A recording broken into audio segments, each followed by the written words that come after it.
Welcome to Making Sense of the Madness. We've got a great show lined up for you today. We're going to be talking everything financial from Bitcoin to the Federal Reserve with Mark Schaffline. Then we're going to dig deep into RFK Jr., SSRIs, and beef tallow with Dr. Mark Sherwood. And we're going to wrap up the rest of the week with Zach Payne. You're not going to want to miss it.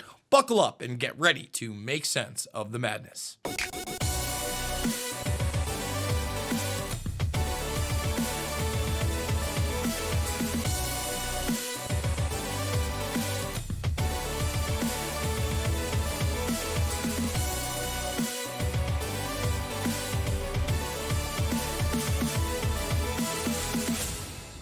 And we are back. We are with Mark Schaffline. And Mark, we're coming in hot with Bitcoin. Now, just a few weeks ago, we were coming in hot with Bitcoin in the opposite direction, on the direction of six figures, which, of course, it exceeded. Now we're on a bit of a downturn as we record this.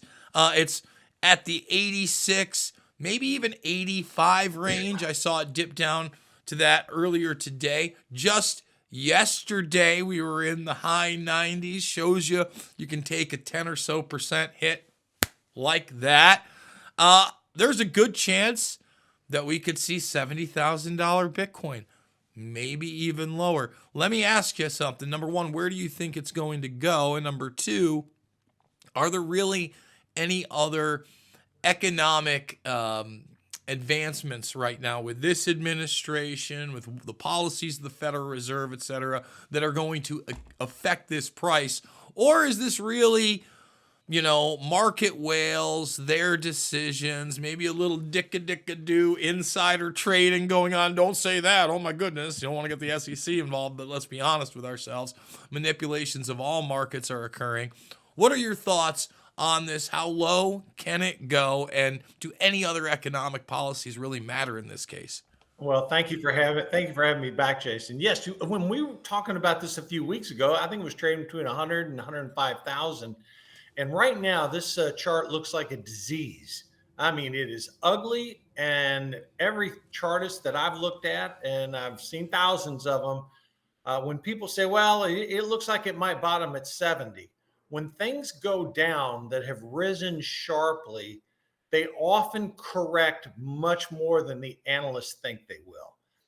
Bitcoin was trading very much with almost like a stock with companies like NVIDIA, Palantir, GEV, that's General Electric Verona, which is they're the ones that build the power plants for these hyperscalers, the data centers. So Bitcoin was trading in that realm, and then all of a sudden it wasn't. And the ideas that you threw out there, could it be whales selling? Well, if you hit 105 and you had a much lower cost basis, I would have traded. Matter of fact, I did trade some of the stocks I just mentioned to you, when Palantir was north of 120, when NVIDIA was a little bit higher. So the issue you have is everybody is into these same things. So a lot of retail investors are into them. So when you have a chart that looks like a disease, like this one does, it could go much lower than 70. Buckle up, because if you look back historically, Jason, I remember when this was trading 20, 25,000. Okay. And that chart does not look, it has any support at all. Now, let's talk about some of the macroeconomic things going on. The House just passed the blueprint for President Trump's budget. Okay, that's a good thing, depending upon what side of the aisle you're on. But here's the reality of our current economic situation here in this country. We're $36 trillion in debt. That budget does nothing to address it. Yes, it extends tax cuts. Okay, I can argue both sides of that one, but generally I would argue for the cuts, because it's going to spur the economic growth. The Doge spending cuts, are coming under withering fire. Look, that happens. I expected it. When you cut things that people are relying on, they're going to get pissed off about it. And a lot of these Democratic activists are showing up. So I don't put a whole lot of weight in that. But the fact of the matter is, something's got to be done about this deficit. Gold is near an all-time high. The market was near an all-time high until recent corrections. Now the market's sort of pricing in a potential, not a recession, but a slowdown, which is why interest rates have come down. So where is Bitcoin going to fall out in all that? again, it's a limited supply. I believe, Jason, there's 21, 22 million Bitcoin actually out there. So uh, it's in such diverse hands, shall I say. But one thing that has happened over the past year, institutional investors have taken positions in it. So when you have that happen, big, as you call them, whale players can easily manipulate this market. I'm not saying it's happening, but boy, if you want to shake out retail investors, watch this thing pop down to 70, 75K, where there's real people that bought this between, call it 95 and 105, and they're going to be suffering some severe losses. And anybody that bought it on margin, forget it, they're jumping out of balloons. So this thing could go either way, but the trends right now, and I always say in trading, the trend is your friend. This trend is down. So let's talk about the fact that you mentioned 25K Bitcoin. That was after a high of about 70, 75. So you literally saw it basically deplete 2/3, 3/4 like that. If we saw the same trend again, you could hit that 25, 30 mark after this 100 plus. And, call me kooky, but again, with some of those whales, I would say all they're doing is trading it into another stable coin, waiting for that market, getting all the Bitcoin they sold back at a much lower price and really cashing in on that profit. That's really the way a lot of these markets move. Now, you also mentioned Doge, and maybe I want to get into that just really quickly because now some of the rhetoric coming out, and I like the rhetoric. Let's see if it actually happens. I don't know that it will, but they're talking about with all these savings, number one, I want to see the payment down of the debt. I would love to see a balanced budget in my lifetime, surplus style. That'd be, whoa, what are we doing? But they're also talking about tagging on $5,000 to each American citizen taxpayer via this thing. Be a great move politically. I think economically in the short term, obviously there would be some stimulus there. I hate to say it, but most people are morons with their money. They're going to spend that $5,000 in the first 48 hours on something terrible like a Carnival cruise. But hey, that's up to you. You paid into it. Do your thing. Excuse me. What do you think? Do you think that $5,000 is a reality? Do you think maybe it gets whittled down to a couple grand and becomes a reality? Because people will love that too, right? It's not the 5 we were promised, and there'll be some op-eds out there. What's the reality of this surplus? Yeah, I don't mean to be throwing the proverbial water on the idea, but this one is like a snowball's chance in hell. I mean, when a country's $36 trillion in debt and that debt is growing, and you're getting ready to do some, as the Treasury Secretary said, extend Trump's tax cuts, you're banking on some significant economic growth to cover those tax cuts.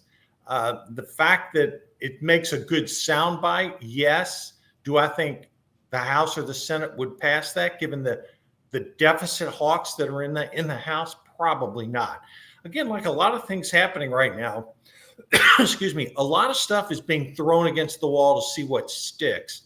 This one here, while it sounds good and it may be appealing to the base, I don't see it ever passing Congress. Now, if I'm wrong about this, and we're sending out Doge checks for the relative small amount of savings we've had so far, aggregately it's a big number, but on a percentage basis, it's not. That would be the height of hypocrisy for the deficit hawks trying to pay down this debt. What they should do for any savings that Doge comes up with, and they've come up with some dandy saves. I mean, when you look at some of the waste, fraud, and abuse that they've uncovered, it's astounding. It's not surprising because we all knew it was there. But identify that, and let's stop the spending. I mean, let's actually bring down the deficit so that if the Trump tax cuts are extended and become law and the economy grows, you could actually have a growing economy while the deficit comes down. I mean, you're not going to balance it. It's too big for that. And 80-something% is made up of defense spending, interest on the debt, Medicare, Medicaid, Social Security. so you've got on a percentage basis a smaller amount to go after. So no, I don't think it's a good idea to send out Doge checks. Let's return that money to Treasury, get a smaller deficit, and then let's have solid economic growth. And with these interest rates ticking down, because the market fears that we could have a slowdown, every time those interest rates go down, that's less the government spends on the interest that right now is equal to the defense spending. So let's talk a little gold. Earlier, you mentioned the fact that essentially you had gold at almost an all-time high. I mean, it's not right now, but we're piercing that $3,000 marker right around there. What do you think? Are there gold in them there hills? Again, this all sounds really great, but at the same time, is this a reality that Trump is going to be able to actually walk into Fort Knox, live stream it with the Musker nuts, and do a full audit there? This thing hasn't been audited since the 70s, and even that audit was slightly suspect. So what are your thoughts here, Mark? Yeah, I think this is more a shtick than anything else. I've been to Fort Knox before. The gold is there. You don't get to see everything in it. And it's, well, believe me, if you watch the old James Bond stories from back in the 1960s, I think it was Goldfinger. The gold is in Fort Knox. This is one of those, like, Trump is throwing so much stuff out, and he's actually driving Democrats nuts with all this stuff. That, on the big picture scale, is one of those, okay, we can go in, we can prove the gold's there. I don't have a doubt in my mind that what's on the balance sheet is on the balance sheet. And I think this is one of those nice things that he's throwing out that will excite a certain segment of the population. But auditing Fort Knox, I mean, that's a pretty easy thing to do. It's not like you're going through books and records and debits and credits and liabilities and assets. You're like, hey, let me see it. Okay, is it touchy-feely? And yes, I believe that that's going to be the case. Gold, I think, is going much higher because, again, you have a situation where inflation continues higher than people have anticipated. The Fed's goal is 2% inflation. I think that's still too high, but the market's currently running a little over 3%. Okay, so you ask yourself the question, well, if they want to be at 2% and it's really running 3%, and when you strip out food and energy, it's really running more than that. And to borrow your friend Ron Paul's analysis, when the United States went off the gold standard back in the Nixon administration, the dollar has lost 97% of its value, as have other currencies during that same period of time. So the dollar remains the best currency in a bad house, and it's been relatively strong. So you don't usually get a situation where you have strong dollar and strong gold, but well, you certainly have that right now. I think gold goes much higher than 3,000 because the historical perception of store of value. And you can make the same argument for Bitcoin, but it's not happening on Bitcoin, and it is happening on gold.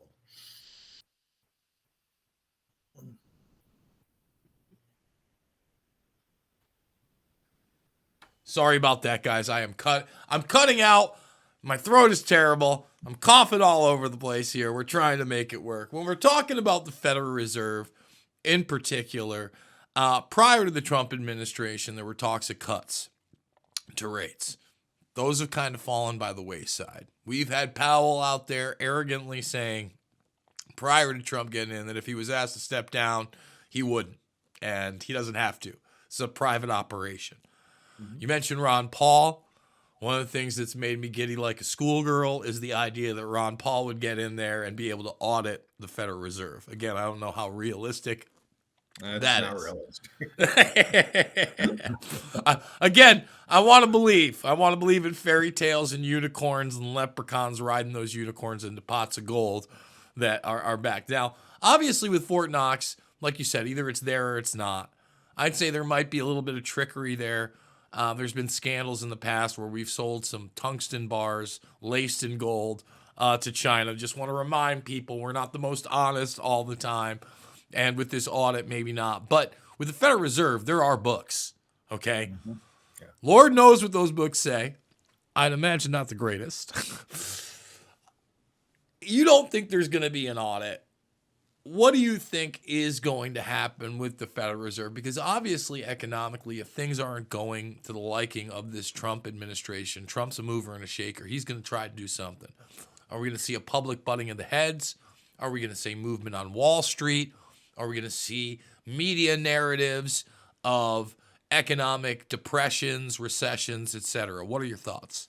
I think there may be a little bit of bluster, but it's not going to go anywhere beyond that. Trump has picked an excellent Treasury Secretary who's well respected by the markets and has a great relationship with the Federal Reserve.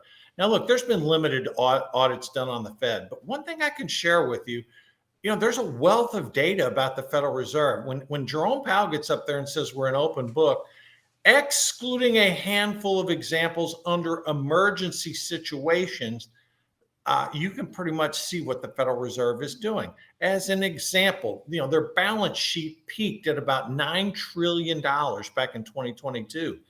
It's now down at 7. Pre-COVID, it was sitting around 2. So it's still significantly elevated. And part of that increase in that balance sheet is when they flooded the market with COVID money.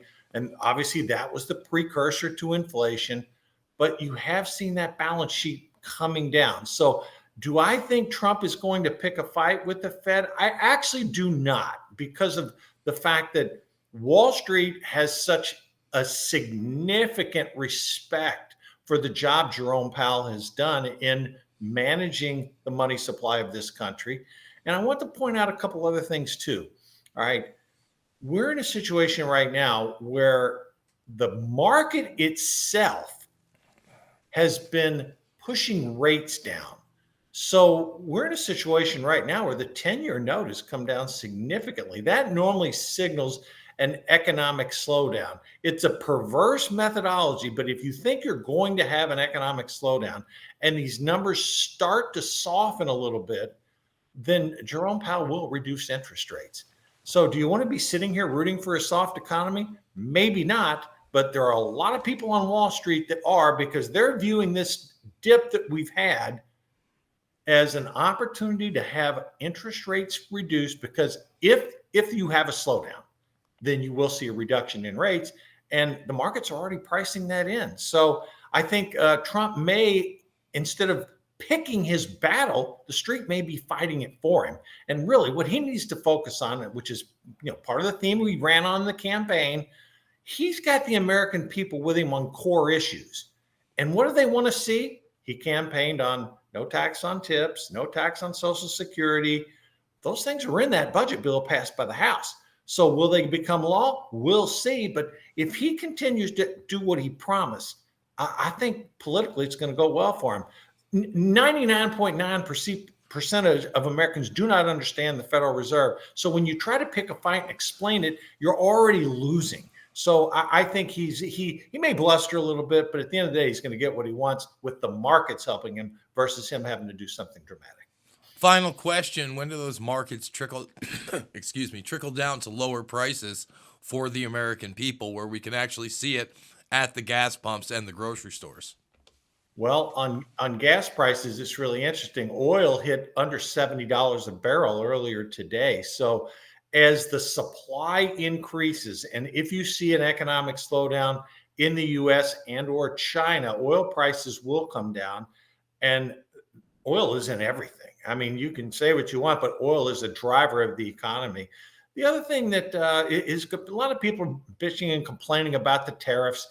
Look, reciprocal tariffs, meaning if you tax us 20%, we're going to tax you 20. That has a lot of support with the American public. Not as much these prohibitive tariffs, but when other countries are taxing us and taking advantage of us, that has widespread support. I think prices will come down, but I don't think they're going to come down as fast as people think. So this may be something happens in the latter part of the year versus where we're seeing right now. And eggs will come down once the damn chickens start to hatch more. So, when I hear people complain about the price of eggs, I just got to say, buy something else then for right now, because, that's a function of supply and demand with chickens. And what Biden kill 100 million chickens or something like that. So it's going to take a little while to get that back in balance. I'm sorry, folks. I am sorry. I over and over again. You don't even understand. I mean, I got a lozenge in my throat. Mark, everybody know where they can check out the Shaftline Report. Okay, we air Saturdays and Sundays, 3 o'clock to 4, and other scheduled times. Check out patriot.tv. You can see the schedule. We always have great guests on, and this week will be no exception. Great joining you today, Jason. Thank you so much, Mark. We're going to take a break. We're going to come back. We got Dr. Mark Sherwood. We're going to be talking about RFK Jr. and his impact. You're not going to want to miss it. More Making Sense of the Madness after this.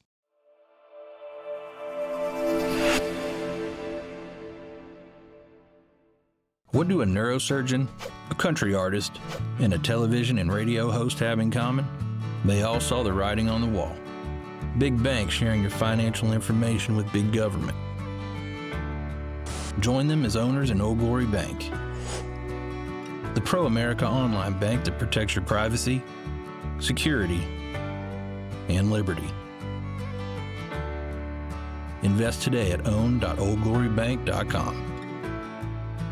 When things go sideways, will you be ready? Meet the new Patriot Power Generator 1200, a solar generator that's lightweight with more capacity and more life cycles, and recharges twice as fast, all at a fraction of the price. In a blackout, power lights, TVs, medical equipment, even your fridge. No gas, fumes, or noise. It's safe to use inside your home. This is about peace of mind. To learn more about this amazing generator and get your free solar panel, go to Patriot TV Store and look for the solar generator banner.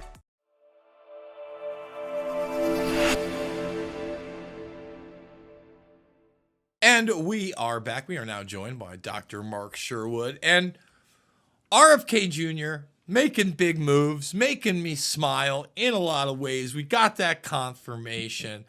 And I'm not going to lie to you.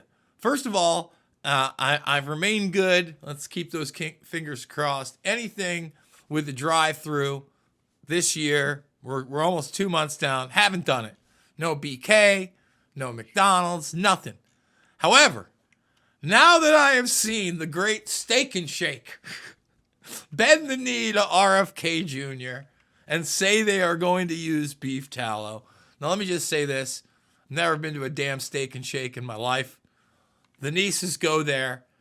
I was tempted I'm like, all right, they're doing it. Maybe like 3 months down the line. I don't know how long this implementation is going to be. But this is literally, I think about how quickly things move. This is like a viral video clip I saw probably 4 or 5 months ago of RFK Jr. talking about beef tallow and then talking about seed oils, etc., and the replacement of that and when it happened, to the fact that now you've got him in there and large corporations are already making the move before there's any legislation that is making them do so. So I'd love to get your commentary on this. Tell us about beef tallow and your feelings on this move.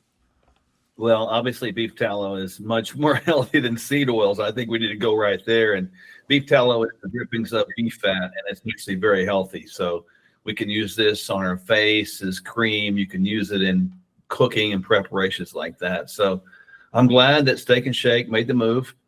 My question for them is, why now? If you thought it was good for the health, why didn't you do it sooner?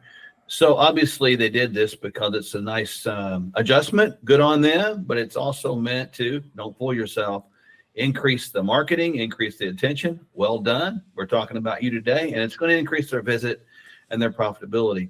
I think with that said, it's a better move. Hope they stay with it regardless of what changes over the next, 10, 12, 15 years. I think they still need to look at all ingredients of all foods, including what's in the potatoes that they're actually making the fries out of. That would be a good thing as well. Now, when I cook, 99% of the time I use butter. I do try to get the canola oil, but every once in a while, someone picks up the grapeseed oil. They sell me on what's the other not artichoke, but it's one of those green plants that they're making. Avocado oil. I'll get in on that as well every once in a while. But mostly butter. I'm trying to do butter. Coconut oil has been out there. I don't know. Yeah. There's something with the taste. I'm not in love with it. I'd much rather have a buttery, delicious piece of meat. How much longer until I'm going to be able to get beef tallow at my local grocery store in that same aisle? Do you think there's going to be a movement for that, or is that sometime down the road? I do. I think marketers aren't stupid. The greatest way to make shifts in our country is with the credit card and obviously with social media. Look, it's right or wrong. We're talking about it right now, which I find is beneficial, but it'll be there soon. And one of these department stores that we see, or one of these food chains that we see, they're fools right now if they don't capitalize on this publicity that beef tallow has. So they're probably right now, as we think about it, they're probably sourcing it, pricing out their hard costs, their SRPs, and have a strategy for rolling it out there. So let's shift gears from food to drugs. And I'm calling them drugs because that's what these things are. I don't even want to call them medications. But this class of SSRI drugs that I've been talking about now for close to 2 decades. And not in a positive manner, by the way, folks. No. Now, I'm not saying that in some cases with some people, you might want to institute these drugs in a very regulated basis. Maybe not stacking them the way they do. Again, let's just try this and this like it's a cocktail at a bar. You might like this one. No. Highly regulated. But this seems like the first time with RFK Jr. in there saying, hey, we're going to audit these things. We're going to take a real look at them. We're going to see what the effects are. And, of course, the mainstream media is already saying this is a disaster. They're pulling out all the doctors that are in the big pharma pockets to come out and say, oh, my goodness, this is dangerous. Really a lot of the same rhetoric that they were using before RFK Jr. was confirmed. I think they're going to double, triple down on this. Number one, how long do you think that these studies are going to take? Number two, how long until there are meaningful regulations? Because one of the other things that RFK Jr. has expressed is to take all drug commercials off of television, et cetera. Mm-hmm. Go ahead. Well, I would like to see, first of all drug commercials off television and leave the hands of the education to the doctors or the medical professionals. That would be a first line good step, I think. With these studies, just understand that the selective serotonin reuptake inhibitors, SSRIs, that we're talking about here, are just pushing or holding serotonin in what's called the synapse for a little bit longer. With that neurotransmitter serotonin being the target, when it's elevated, you get less depressed. That's just the way we're wired. When it goes down, we tend to have more depression. And so that's how they basically work. But I don't have a lot of confidence, Jason, in the studies. And here's why. Because how are you going to determine the effects on that other than just asking a person questions? When you ask a person questions, like in a questionnaire, it's like nothing more than an observable study. It's got bias in it, And so it's going to be hard to do this. I think the best thing to do with approaching these things is understand that young people, actually, let's just call it all people, are not born with an SSRI deficiency. Therefore, what is causing the lack of the serotonin output or normal synthesis into the neurotransmitter synapse? With that said, that is done with proper nutrition and proper amino acids and B vitamins. And so the more we instill good nutrition into our society, specifically in schools, and the more we instill the idea that life is not a straight line, but it's crooked, and you need to get over it sometimes and learn the coping mechanisms, maybe a nice exercise or walk would be good, we're going to still struggle with this issue. We've actually opened Pandora's box with these SSRIs and ADD, ADHD, all this mess, and it's going to be hard to sort of put that in the box back again. So let's talk about that because, again, another big part of this Make America Healthy, again, is dietary.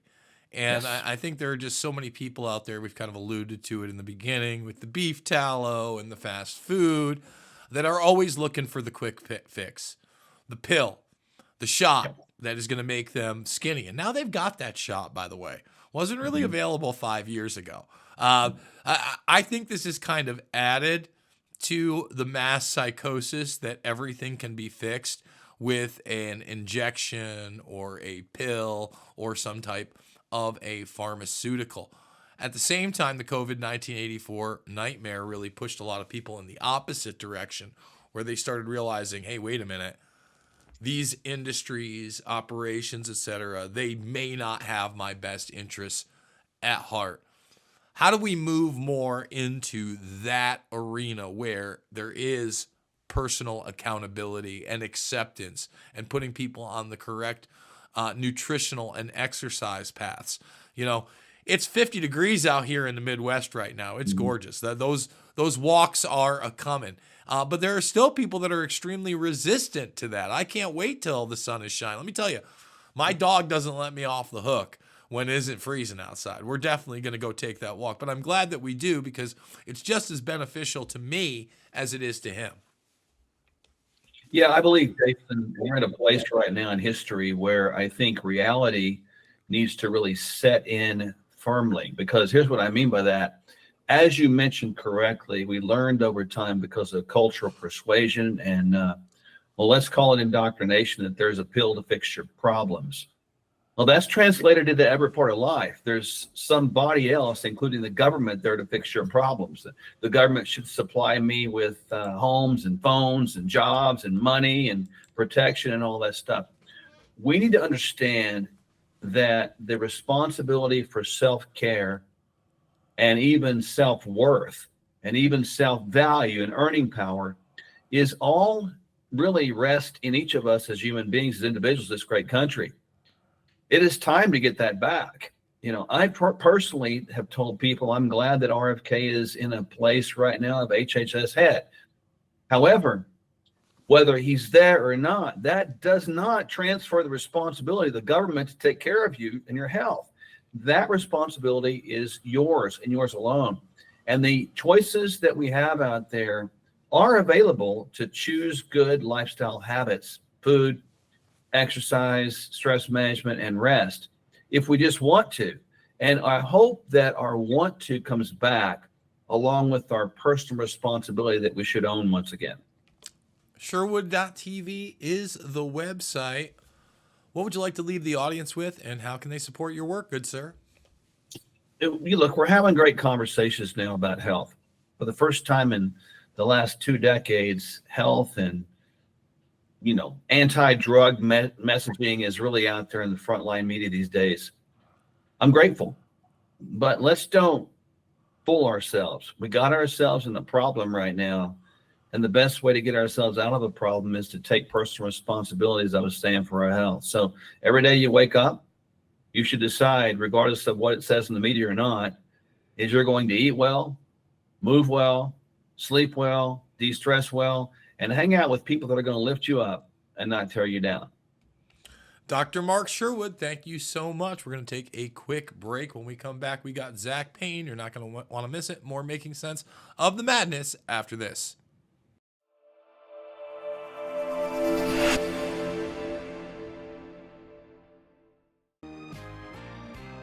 I couldn't give anything a higher endorsement. I would be remiss had I not include Cardio Miracle on my very short list of secrets. It's the real deal. It's a real product. It's not another supplement. I'm operating about 6 to 8 hours, and I've noticed that being on this Cardio Miracle has made a huge difference. Since I started taking Cardio Miracle, I'm about 8 months into it, the benefits have been fantastic. You know, if I get hungry, then I just have a Cardio Miracle. Not only is it safe, but it's necessary to take Cardio Miracle to stay well. This let me sleep. It's filling up more energy, more get up and go. And it's all because of what this company does. For me as a doctor, Cardio Miracle is a staple. Cardio Miracle to me is hope in a glass. To try Cardio Miracle for yourself and get a special fan discount, go to the host page right now and click the link for Cardio Miracle.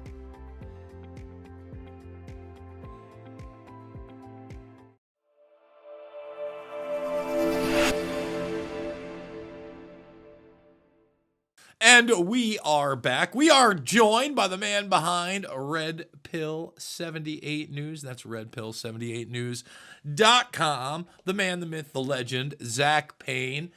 Zach, let's talk a little dust up, a little shake up over at the FBI. Now, the last time that we talked, Patel was still on the cusp of being confirmed. He has now been confirmed.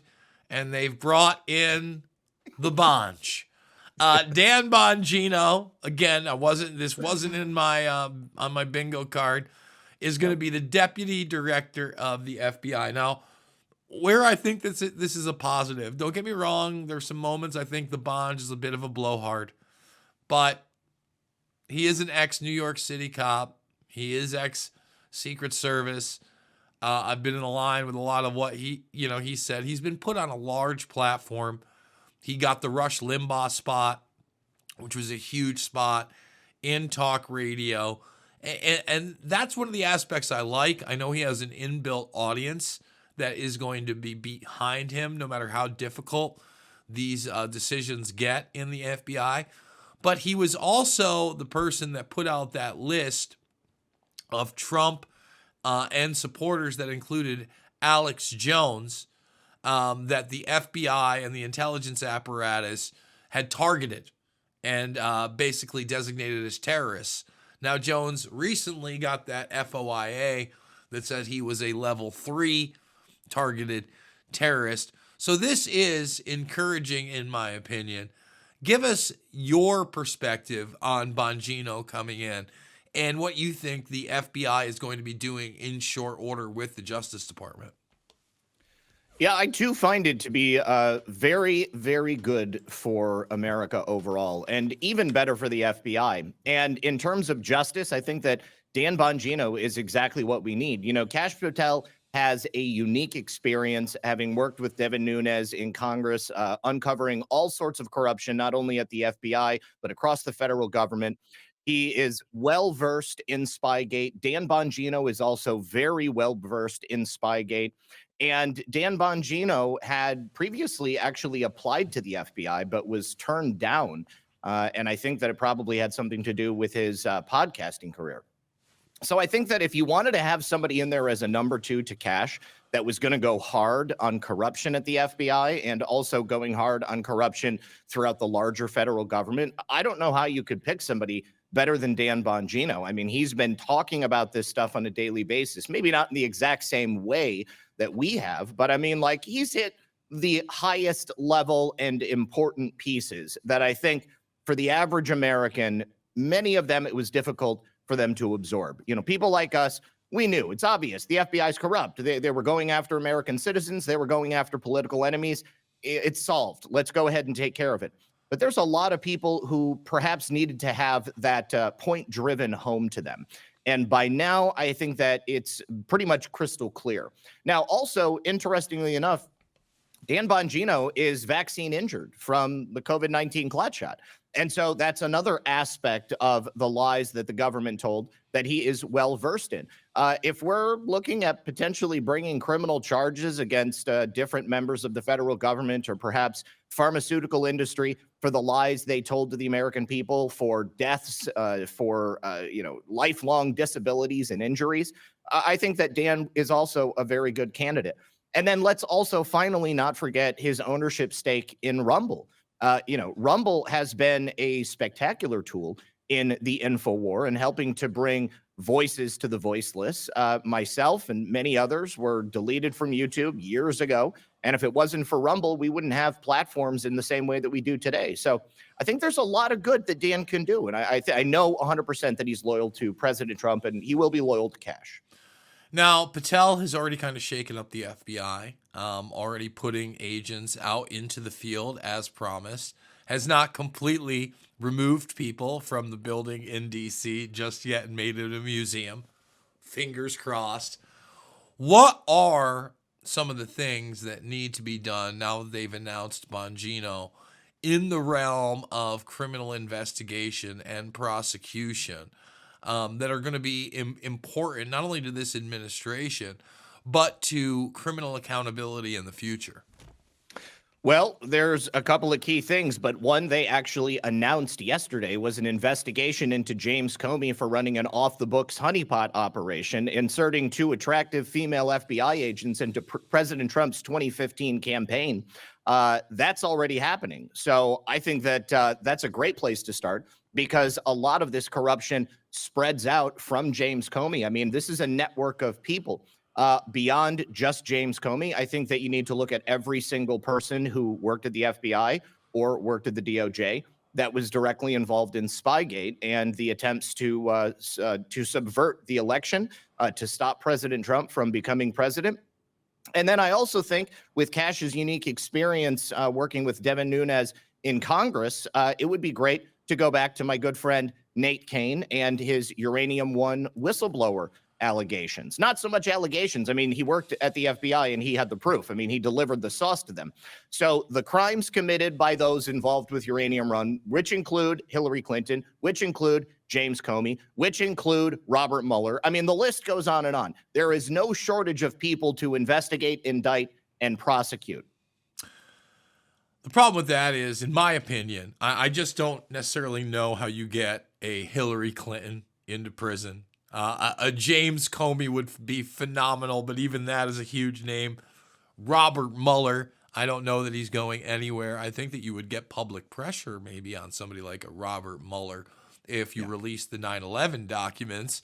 And sure, there have been whispers out there, but we haven't seen anything move in the actual direction that that's going to happen.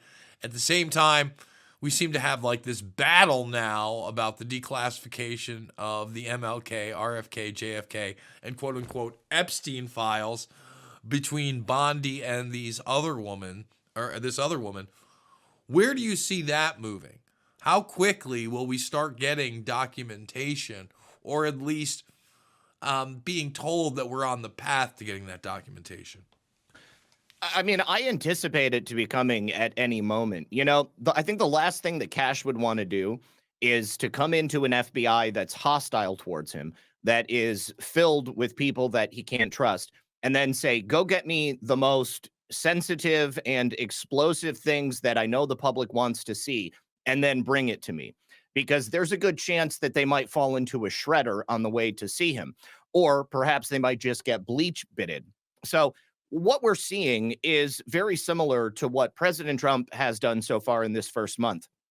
Sort of a measured approach to to ensure a cleanup process, which will leave a foundation which makes it possible to bring this information to the public. You know, Pam Bondi has said she's got this information from Jeffrey Epstein. I don't know what that means. I mean, we're talking about volumes and volumes of potential pieces of evidence. So how much of that is she actually personally invested in? What is she looking at? Is she looking at a summary? Is she looking at a report? Is she trying to determine what she's been given, if it's the full story, or if there was a cover up and a cleanup, because we know that there was? You know, I don't know. So that is perhaps a little bit more complicated. If she's just talking about a list of people that we know went to Jeffrey Epstein's island and likely engaged in child trafficking and rape, you know, maybe that's a little easier. But also, you know, there's questions of defamation and such if you don't have the evidence at hand to present. And of course, you also don't want to tip your hand and say, hey, guess what? We know that you did this with children, but we're not going to indict you yet. We're going to give you the chance to fly to Moldova or to Estonia, someplace without an extradition agreement, Israel.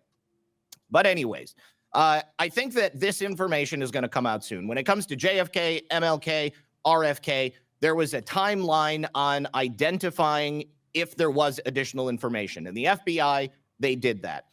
And then they had like 45 days to prepare it to be presented.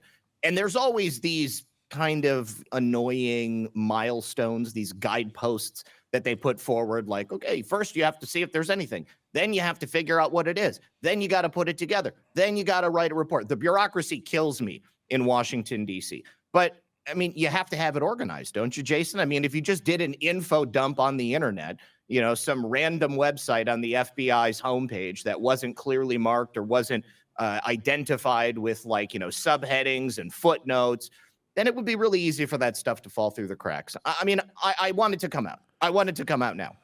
But I also want it to be organized. And I also want it to be in a way that will impeach certain people and perhaps give us a reason to say, hey, you know, we've been lied to. Americans need to know the truth. The one thing that I don't want, and I don't think we need, is for Anna Paulina Luna to be dictating the terms of any of this stuff being released. She doesn't even have declassification powers with this this committee that she's doing. It's not like it's a subcommittee. It's like a lesser subcommittee because she doesn't have subpoena power. She doesn't have declassification power. The only thing that she's going to be doing is looking at the information that the DOJ releases. So she's going to get it at the same time as us. If she's trying to gatekeep, then that's a real problem because that's not how it's supposed to work. But as long as we, the people, gain access to the information, and what Anna and her committee is doing is simply, giving their opinions on it, I don't have a problem. One more thought. I was heartened when she said that she believed there were 2 shooters. As far as I'm aware, that's the first time any official U.S. government source said anything other than Lee Harvey Oswald is your guy. Okay. But if her next statement is Lee Harvey Oswald and, whoever it was, then obviously I know she's not for real. Well, I guess time will tell, and that time, in my opinion, cannot come soon enough. We got to take a break. When we come back, we want to talk a little mainstream media madness. Arrivederci, Joy Reid. We'll see ya. Don't let the door hit ya where the good Lord split ya. Among many others in the bloodbath, including Lester Holt. That one makes me smile. A little extra. I mean, I don't want to throw around the term Uncle Tom too much, but when it comes to Lester Holt, I'd be more than happy to. We're going to take that break. We're going to come back. Final segment of Making Sense of the Madness after this.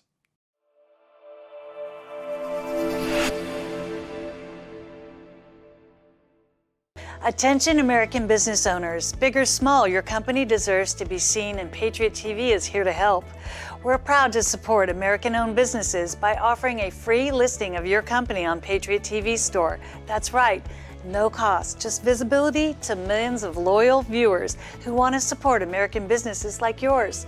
Whether you run a small business or a nationwide company, this is your chance to reach a dedicated audience on Patriot TV Store on major smart TVs like Samsung, LG, Sony, TCL, Roku, also on Apple, Android, Amazon, Fire Stick, YouTube, Facebook, Rumble, Truth Social, X, and of course, the Patriot TV Store app and website. It's our way of giving back to the community and helping American businesses thrive. Let's work together to build a stronger America. Don't miss out on this incredible opportunity. Get your free business listing today. Contact us at info@patriot.tv. I couldn't give anything a higher endorsement. I would be remiss had I not include Cardio Miracle on my very short list of secrets. It's the real deal. It's a real product. It's not another supplement. I'm operating about 6 to 8 hours, and I've noticed that being on this Cardio Miracle has made a huge difference. Since I started taking Cardio Miracle, about 8 months into it, the benefits have been fantastic. If I get hungry, then I just have a Cardio Miracle. Not only is it safe, but it's necessary to take Cardio Miracle to stay well. This let me sleep. It's feeling like more energy, more get up and go. And it's all because of what this company does. For me as a doctor, Cardio Miracle is a staple. Cardio Miracle to me is hope in a glass. To try Cardio Miracle for yourself and get a special fan discount, go to the host page right now and click the link for Cardio Miracle.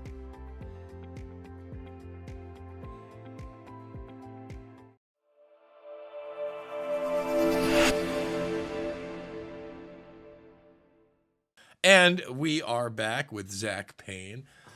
Zach, bloodbath in the mainstream media. Some of these names I'm reveling in. I'm loving it. Rachel Maddow had a little bit of a breakdown on air. It seems that after that breakdown, MSNBC stepped in and fired a bunch of her staff. Good. She's extremely overpaid and could retire many times over on the blood money that she's already been paid by MSNBC. I'd actually put somebody like Lester Holt in that same regard. I get it. He's not as editorialized and it's not his show. But boy, has he helped perpetuate some pretty heavy lies over the past couple decades, especially in regards to the war of terror and beyond. So what are your thoughts on this one? And what kind of a career does somebody like Joy Reid have after this? I suggest that she just switch it up a little bit and her and Stelter get together, get a few more mainstream media Muppets and start a barbershop shop quartet, the most diverse one ever. That's what I'd really love to see. As far as I am aware, the only prospect that Joy Reid has is as a budding new podcaster over at Substack, because that's the only thing that I've actually heard her specifically call out. That's what Jim Acosta did too.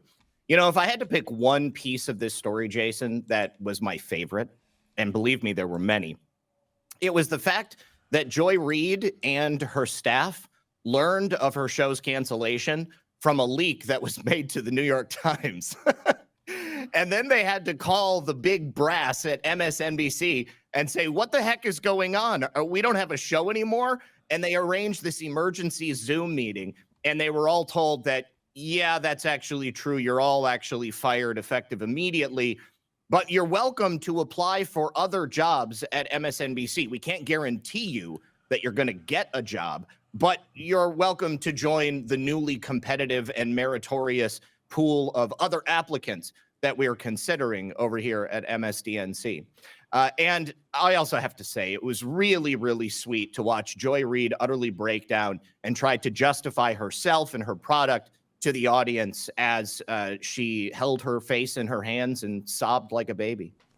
It really was. And I hate to take too much pleasure in somebody else's downfall, but the arrogance of these people, the race baiting, the identity politics, the fact that they have thrown around terminology insinuating people like myself are bigots and racists and fascists and Nazis has been super overwhelming. And look, I get it. I want to be more Christian too, but I'm agnostic at best, folks. So I'm going to turn the other cheek most of the time. I'm going to try to spread the love, but I'm also going to point fingers and laugh incessantly. Where does this bring us in this new media shift? Because obviously the White House has also invited much of the quote-unquote alternative media into the fray right now. So what do you see happening in the near future?